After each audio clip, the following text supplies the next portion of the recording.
左邊呢個係用 Nano Banana 生成，而右邊呢個係用 Nano Banana Pro 生成嘅深度偽造，即係 Deepfakes，發展得又快又可怕。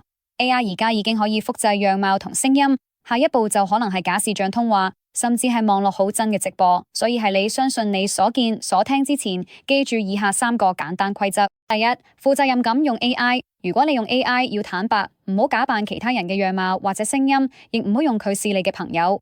只要係 AI 生成，就一定要清楚標明。第二，保持懷疑，唔好單靠聲音或者影片就信。如果涉及金錢或者驗證碼，一定要用其他方法確認，例如打返去你通訊錄入邊嘅電話，或者用另一個 App 再確認一次。第三，保護你嘅個人資料，除非真係有需要，否則唔好隨便公開個人資訊，亦唔好上載清晰嘅聲音錄音。